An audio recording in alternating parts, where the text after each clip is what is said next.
lanjutan Bapak, dan sampai bukan hanya dari karitatif tapi sampai pada transformatif, Pak Biantor. Bagaimana waktu kita cuma 2 jam memberi pelatihan, kadang kan juga bukan tiap hari, tapi mungkin sebulan sekali kita ke layanan ke lapas.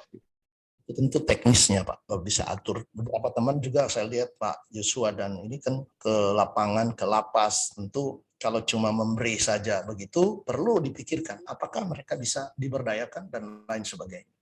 Tapi kalau cuma sampai karitatif, no problem juga. Itu kira-kira Pak. Terima kasih. Oke, terima kasih Pak Biantoro. Boleh saya tanya sekali lagi nih, ada satu hal yang saya harus tanyakan, boleh? Silakan Bu Retno. Ya, saya mau tanya terkait dengan firman yang katakan, saya nggak hafal, maksudnya itu ada yang menanam, menyiram, terus apa lagi? Nah itu, bagaimana terkait itu? Karena memang sih satu paket untuk mentransformasikan sehingga terjadi multiplikasi, ya nggak mudah juga dalam satu orang. Misalnya gini, karena kita butuh tim, nggak bisa sendiri untuk melakukan hal seperti itu. Ya semuanya dalam penyertaan Roh Kudus ya, artinya semua dalam tuntunannya. Bila memang Tuhan atau Roh Kudus kehendaki orang itu, seseorang dalam hal melayani bisa bermultiplikasi, ya puji Tuhan ya. Tapi ada satu yang memang nggak bisa dia ambil bagian sampai transformasi. Itu gimana ya Pak Ferry? Boleh saya bertanya? Mungkin ada yang lain dulu bisa menambahkan ke Ibu Retno. Oke, Shalom Bu Retno, saya mungkin bantu jawab boleh ya Pak Ferry ya? Ya. Boleh silakan, supaya jangan saya yang bicara saja. Jadi kalau saya perhatikan gereja dan pelayanan ini ya seringkali itu mempunyai sikap seperti Maria dan Marta. Ya, ketika Maria duduk di kaki Yesus, Marta sibuk di belakang, mereka seolah-olah masing-masing. Sehingga Marta mengatakan bahwa Guru, kenapa engkau membiarkan saudaraku Maria duduk diam di situ di kaki Yesus sementara aku sibuk-sibuk di belakang, seperti itu. Nah, kita nggak ngerti juga pikirannya Maria pada saat itu karena tidak tertulis ya, tidak dicatat. Apakah Maria juga bersikap sama seperti Marta, biarin aja lah bagian dia yang sibuk-sibuk, aku duduk aja di kaki Yesus, bisa aja begitu. Ya, atau bisa juga sikapnya Maria itu dia memang senang untuk mengalami untuk bersama dengan Yesus sehingga dia nggak kepikiran apa-apa, nggak kepikiran sibuk-sibuk ini itu. Nah, kalau saya terjemahkan hal ini adalah seringkali gereja atau umat Tuhan satu dengan yang lain suka saling tunjuk-menunjuk seperti ini. Nah, makanya disinilah yang disebut dengan tim. Kita membutuhkan tim satu dengan yang lain. Kami pelayanan ke lapas sebulan sekali sebetulnya. Tapi ternyata di lapas itu sudah ada jadwal setiap hari, Pak Ferry. Dari gereja-gereja mana semua isi di lapas Gunung Sindur. Nah, tapi yang saya ingin bagikan, kami ketika kami mau berangkat ke lapas, satu hal kami selalu berpesan kepada semua grup, ya semua anggota grup di Morning Spirit ini, saya bilang, tolong saudara-saudara yang tidak ikut ke lapas saat ini berada di mana pun saja berada, misalnya seperti Bu Yuliana hari ini ada di Batam, ya kan? Mungkin Bu Jani ada di Kalimantan, ada yang di Malang. Nah, saya minta kepada mereka, sekalipun mereka tidak ikut bersama kami, tolong mereka itu berdoa, mendoakan kami, mendoakan pelayanan. Nah, inilah kalau saya bilang tim ini seharusnya seperti ini, dan nggak perlu yang datang ke lapas nggak perlu berkata, wah kita capek nih datang ke lapas, kamu enak doa-doa terus, ayo dong kamu sekarang gantian, kamu pergi nih ke lapas gitu. Nah, lalu yang sukanya berdoa, ya menurut saya kalau memang bisa ada kesempatan untuk ikut ke lapas, puji Tuhan. Kalaupun enggak, menurut saya ketika mereka berdoa, mereka sudah ambil bagian di dalam tim untuk melayani. Nah, di dalam yang tadi Bu Retno tanyakan, ya menanam, menyiram, yaitu Paulus sama Barnabas dan sebagainya, itu satu kesadaran tim. Nah, saya melihat gereja yang berkembang belakangan ini, ya, karena banyak gereja itu adalah mengejar sisi persekutuan pribadi dengan Tuhan, sehingga terkadang mereka lupa untuk berdiakonia. Nah, tapi jangan juga gereja yang sudah berdiakonia lupa juga untuk membangun persekutuan pribadi dengan Tuhan. Nah, ini kalau kita bicara gereja ya. Nah, tapi kalau kita bicara pribadi dan juga bisa termasuk gereja juga, mungkin kita mempunyai satu panggilan masing-masing yang Tuhan berikan, baik kepada kita sebagai pribadi orang percaya maupun kepada gereja. Nah, kalau saya melihat kalau kita sudah diberikan panggilan atau tugas pelayanan ke lapas misalnya, ya mungkin kita tidak bisa membangun ekonomi rakyat, ya seperti itu. Ya kalau saya bilang fokus aja udah di dalam pelayanan lapas ini. Nah, disitulah kita kembangkan juga diakonianya, mungkin begitu. Kalau kami ke lapas itu, kami membawa juga makanan, nasi bungkus, lalu apa yang mereka perlukan. Mereka butuh buku catatan, ya kita buatkan buku catatan sama pulpen. Bahkan pegawai staf lapas itu sempat bilang sama saya, Pak, kalau Bapak mau, kami bisa buka untuk pelayanan konseling. Silakan Bapak layani mereka. Nah, ini berarti kan ada satu kebutuhan untuk melayani konseling kepada para warga binaan, istilahnya di sana. Jadi kalau saya bilang, kita yang memang sudah terjun di dalam pelayanan, ya kita fokuskan aja di situ, kita terus gali, minta Tuhan untuk diakonianya seperti apa, kira-kira begitu. Nah, tapi juga kita tetap membangun juga bagaimana hubungan kita pribadi dengan Tuhan. Tadi sebenarnya Pak Ferry, saya sempat mau nanya begini nih Pak Ferry. Ini another apa namanya yang apakah ada kaitannya atau tidak saya nggak ngerti ya. Tadi sempat saya terpikir gini, kalau kita menekankan, ya tanda kutip ya, menekankan diakonia ya, untuk pelayanan ini kepada jemaat dan mencukupkan kebutuhan mereka, bahkan memotivasi mereka untuk berusaha dan mencari duit dan akhirnya istilahnya mereka bisa berkembang, ya. Terus apakah nanti tanda kutip ya, apakah tanda kutip sepertinya kita memarkir mereka di dunia, Pak, ya dengan keduniawiannya tanpa disadari gitu loh. Nah di sini kan ada istilah seperti seimbang, atau kalau enggak ada firman Tuhan mengatakan carilah dulu kerajaan Allah dan kebenarannya. Nah sehingga tanda kutip seperti ada penekanan bahwa ya kita harus lebih kepada cenderung untuk mencari Tuhan, firman-Nya, rohnya yang kudus, kita lebih ke sana, seperti itu Pak.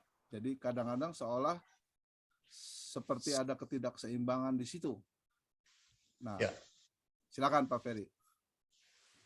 Seperti tadi saya katakan bahwa tugas panggilan gereja itu tidak boleh artinya ada dominan salah satu. Nah ini dia bagaimana gereja itu memiliki ketiga kegiatan ini, marturia, yaitu pemberitaan dan kesaksian, ada koinonia, persekutuannya di dalam atau dan pribadi, dan diakonia. Tidak boleh salah satu, misalnya hanya bangun gedung gereja saja, tanpa marturia, tanpa diakonia. Nah, ini timpang gitu. Nah, ada ketimpangan. Begitu juga kalau hanya diakonia, tetapi tidak melakukan itu. Jadi jangan sampai gereja hanya fokus di salah satu. Itu. Nah, kalau diakonia sudah mulai berkaitan uang, bisa dibuat lembaga sendiri yang tentu punya pertanggungjawaban, akuntabilitas tertentu dan kita bisa ini. Nah, itulah perkembangan. Seperti dulu saya juga katakan, misionaris dari Norwegia ke Liberia, dia membangun bank diakonia dan sistem. Jadi kita tentu sistem kita berbeda dengan dunia. Harusnya kita pahami dulu, makanya perlu mindset juga. Jangan kita berbisnis atau apa, tetapi dengan cara dunia, kapitalisme yang sangat tinggi. Nah, harus ada mindset bahwa bisnis itu pun untuk kerajaan sorga. Gitu. Saya ada ikut satu seminar untuk nanam jagung di Sumbawa, jadi mereka mulai berpendapatan, walaupun belum kaya sekali, anak muda, dan mereka bingung sekarang. Uang itu mau beli motor, mobil merek apa? Jadi akhirnya kalau dari tadi kesulitan, sekarang mereka ada finansial cukup, jadi kapitalis baru. Karena tidak ada mindset yang untuk pekerjaan Tuhan. Nah ini dia. Jadi itulah jebakan-jebakan yang kemudian yang bisa kita akhirnya berulang kembali gitu. Berulang kembali artinya dia jadi pebisnis dunia, bukan pebisnis kerajaan sorga. Nah, itu kira-kira gitu.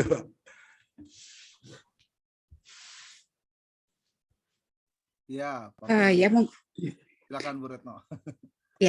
ya mungkin memang harus hati-hati juga, harus ya benar juga tadi tim. Jadi ada yang berdoa supaya kita pada saat kita boleh berbisnis jangan sampai terjadi seperti itu karena begitu banyak orang dengan motivasi yang berbeda-beda. Nah, ini perlu pembinaan. Artinya itu seperti Pak Ferry itu bilang jangan sampai kita harus terbuka mindset kita. Nah, tapi membuka mindset seseorang itu kan berbagai macam karakter, berbagai macam orang. Itu ya nggak mudah juga. Jadi ya tapi tetap kita harus melayani untuk bisa membawa orang-orang itu tidak hanya berperilaku ataupun berbisnis hanya semata-mata secara duniawi, betul itu. Tapi makanya perlu ada seseorang tim pendoa untuk masalah seperti ini supaya nggak ada iblis-iblis atau roh setan apapun, roh intimidasi apapun yang dia motivasinya jadi berbeda gitu. Yang seharusnya untuk kemuliaan Tuhan, tetapi ini untuk berbisnis lanjut untuk mengenyangkan perut saja. Karena kan rata-rata kalau ya bukan maksudnya kalau misalnya orang itu kita membantu orang-orang yang benar-benar dia miskin misalnya. Nah, dia harus motivasi bahwa nanti saya harus bisa, ini semua karena anugerah Tuhan. Semua karena kasih anugerah Tuhan, memuliakan namanya, gitu kan. Sama-sama kalau bisa, bila perlu diadakan kumpulan ibadah kecil-kecilan, berdoa bersama pada saat sebelum memulai bisnis. Itu saya pikir hal-hal yang bagus. Supaya mereka, artinya pada saat berbisnis itu, melakukan suatu usaha itu, ada basic dasarnya yang kokoh gitu, dengan doa. Dia dilatih untuk bisa berdoa supaya nggak bias. Artinya tuh tujuannya dia untuk berbisnis tidak pikiran duniawi, tetapi pikiran membangun dan mengucap syukur bersama-sama seperti tadi katakan 1 Korintus ya, gereja mula-mula. Jadi kebersamaan semua, saling berbagi semua, itu keren. Tapi ini makanya ini perlu perjuangan sih memang, perlu bayar harga dari diri kita seorang pelayan untuk merubah paradigma. Jangan sampai yang kita didik, yang kita latih itu dia motivasinya uang, motivasinya untuk perutnya sendiri karena dia ingin makan misalnya. Ini maaf ya, saya agak sedikit maksudnya jangan sampai seperti itu. Nah, tapi kita berdoalah, artinya sama-sama berdoa, dan tetap kita harus melakukan hal seperti itu. Bukan berarti kita diam saja, memang itu sangat bagus, sangat mulia untuk melakukan pekerjaan itu, karena memperbesar kerajaan surga kan berarti ya di bumi. Nah, tapi hati-hati juga, jangan sampai orang-orang yang kita bawa, orang-orang yang kita didik, kita latih itu menjadi bias pikirannya. Memang perlu masukkan setiap dengan cara apa, karena ya seperti firman Tuhan katakan, iblis itu mengaum-ngaum, masuk di celah manapun gitu. Jadi memang perlu dibentengi dengan doa. Saat pagi, saat kita melakukan aktivitas, sebelum kita melakukan melayani, kita harus berdoa, bentengi dulu semuanya, perisai dulu semuanya, baru kita kerjakan. Supaya pada saat kita melakukan pekerjaan itu tidak pakai pikiran kita sendiri, tetapi pikiran dari Roh Kudus yang menuntun kita supaya kita bisa menggerakkan orang-orang banyak itu seturut kehendak Tuhan, bukan seturut dengan kehendak diri kita sendiri. Jadi memang doa untuk memagari, membentengi kita, memperisai kita agar bisa melakukan yang berkenan di hadapan Tuhan supaya kita berhasil sukses di dalam pelayanan kita, diiringi dengan pastinya doa itu sudah pasti semuanya sudah melakukan ya. Artinya tuh kita tetap ada hikmat juga dari Tuhan supaya apa yang kita lakukan itu sia-sia. Artinya tuh karena banyak orang, karena ini saya alami sendiri, saya maaf ya kesaksian, ngalami sendiri orang-orang yang dia itu ikut pelayanan ini belum sampai ke menjangkau jiwa-jiwa yang di luar sana ya, tetapi masih dalam hal untuk yang sesat, yang orang yang percaya sama Tuhan Yesus sendiri. Dia itu melayani hanya motivasinya karena dia berkekurangan supaya dapat apa maksudnya tuh makan di gereja dan sebagainya. Jadi hal-hal seperti itulah yang perlu kita ya maksudnya tuh tetap dukungan dalam doa sih, karena semuanya tuh harus pakai tuntunan Roh Kudus, bukan dari pikiran diri kita sendiri. Memang kita sih makanya tadi itu sangat bagus sekali, mulia, saya keren banget lah. Apalagi gereja mula-mula, siapa sih yang nggak ingin ya? Saya juga kepingin ya. Terus memang ya itu ya kita tetap semangat untuk melayani. Jadi seperti tadi Bapak yang siapa tadi? Nah saya nggak hafal, maaf saya juga baru masuk. Jadi yang melayani di lapas, kita nggak usah memikirkan waduh bagaimana ya saya supaya bisa bertransformasi atau apa, kerjakan saja, do it, istilah kerjakan saja, kerjakan apa yang Tuhan katakan. Memang misinya Tuhan menjangkau jiwa-jiwa, ya sudah kerjakan apapun semampu kita gitu ya. Bila memang kita berkerinduan supaya kita bisa memuridkan orang itu, berkerinduan, tetapi dengan cara seperti apa itu perlu hikmat Tuhan. Itu aja sih. Amin. Jadi Oke, kita begitu kasih Pak. kesempatan buat yang lain, Bu. Mungkin Ya, ada yang ingin silakan. bertanya lagi? Bu Yuliana? Pak Wid? Saya beri masukan aja. Kalau dari saya, kita harus tahu dulu di dalam 1 Korintus 8 ayat 6. Itu yang pertama kali kita sebagai orang-orang yang dimana Bapa di surga itu mempunyai tujuan sangat mulia bagi kita. Di mana dikatakan firman, namun bagi kita hanya ada satu Allah saja, yaitu Bapa yang daripadanya berasal dari segala sesuatu dan yang untuk Dia kita hidup. Itu pertama, untuk Dia kita hidup. Dan satu Tuhan saja, yaitu Yesus Kristus, yang olehnya segala sesuatu telah dijadikan dan yang karena Dia kita hidup. Jadi hidup kita pada zaman Perjanjian Baru itu adalah terpusat kepada Kristus Yesus yang adalah Tuhan kita. Nah, Yesus Kristus adalah Tuhan kita. Allah itu adalah Bapa. Karena disebutkan, namun bagi kita hanya ada satu Allah saja, yaitu Bapa. Jadi kalau kita mengerti maksud Allah di dalam kehidupan kita, itu action kita bukan kita dulu memberikan dampak pada horizontal kita, bukan. Tetapi harus mengerti dulu, sehingga kita ini karena tidak bisa melihat Bapa dan Yesus Kristus, kita diberikan iman oleh Allah. Nah, iman itu penting. Iman penting itu dan hanya ada di dunia ini. Selama di dunia iman itu kepada Dia.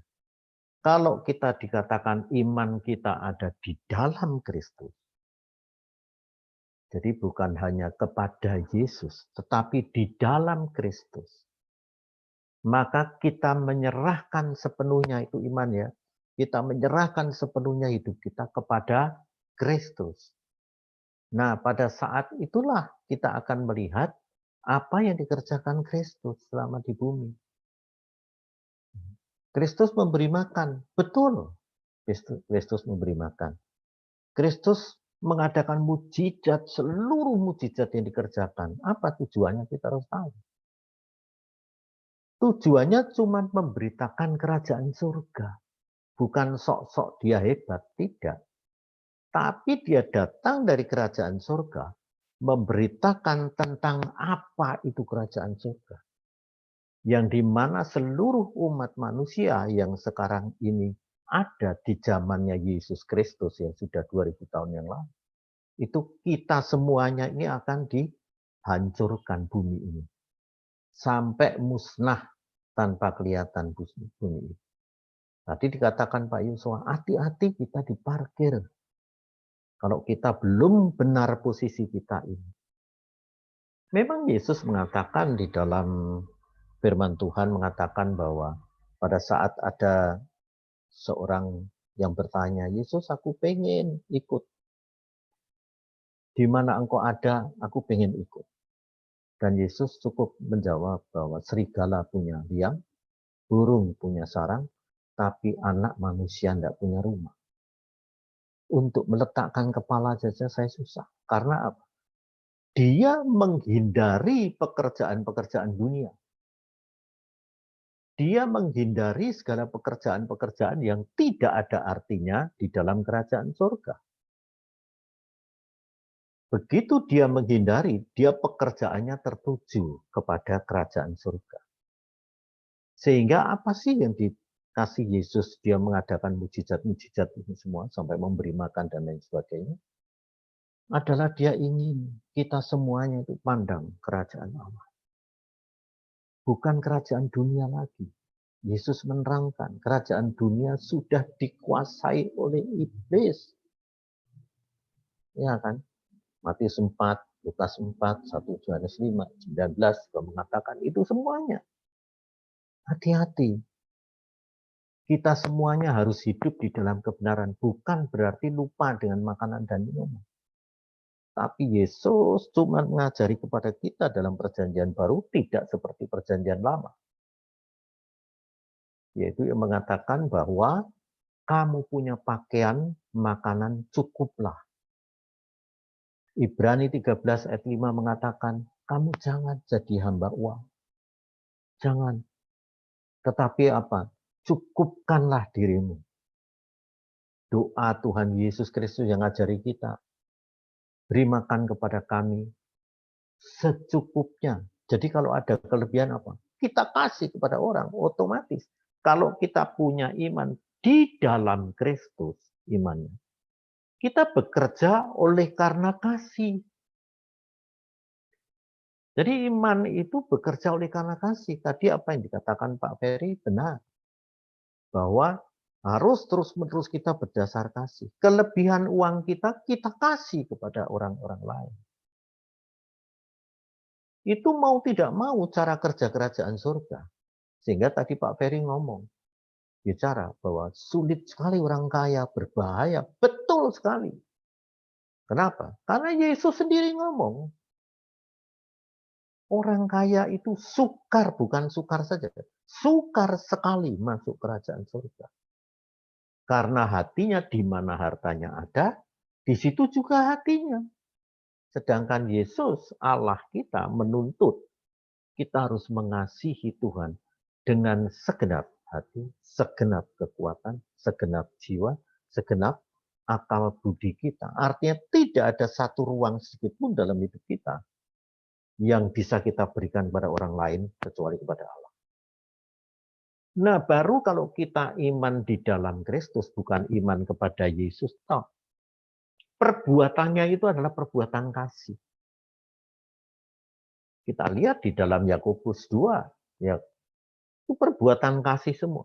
Nah, pada saat kita sudah punya iman kayak gitu, semua perbuatan yang dilakukan Pak Ferry tadi, itu semuanya di mata Allah sangat mulia. Karena apa? Dasarnya kasih.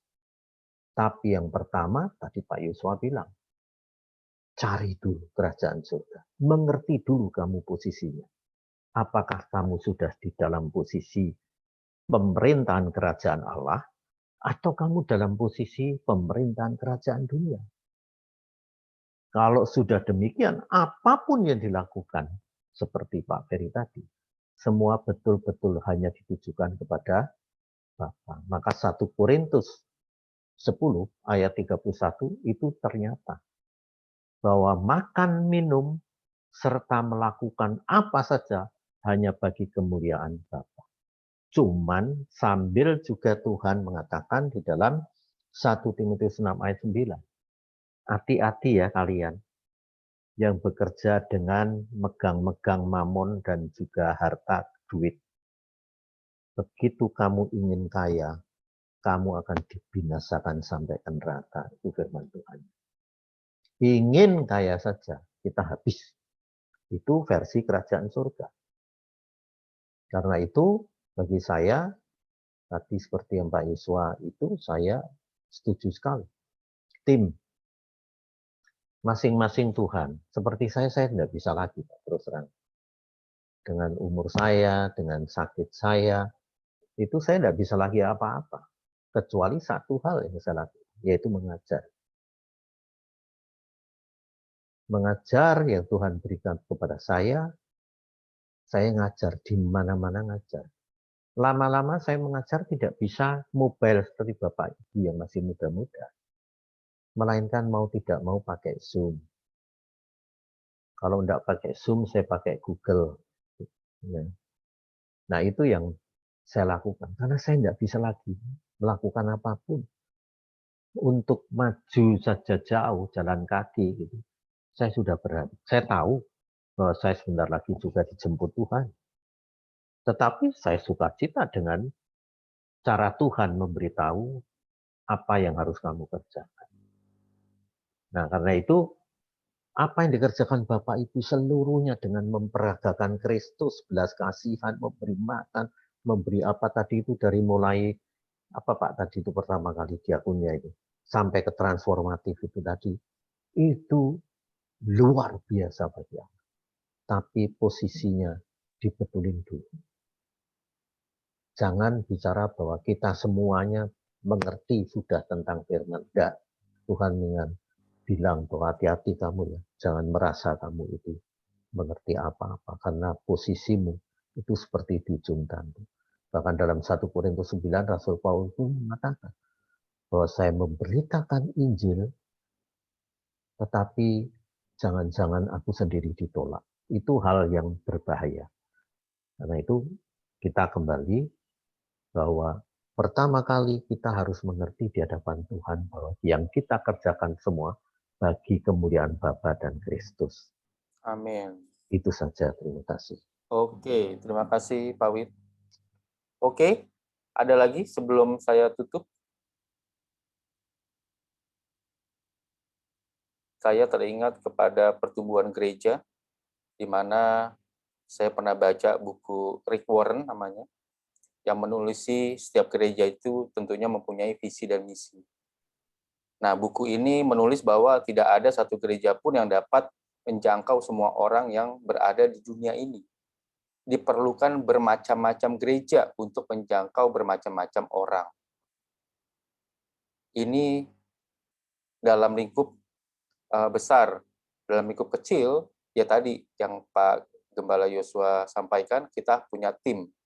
Nah, di sini juga gereja harusnya saling membantu, di mana tidak mungkin satu gereja bisa menjangkau semua, seperti yang Yesus sampaikan, jadikanlah semua bangsa muridku.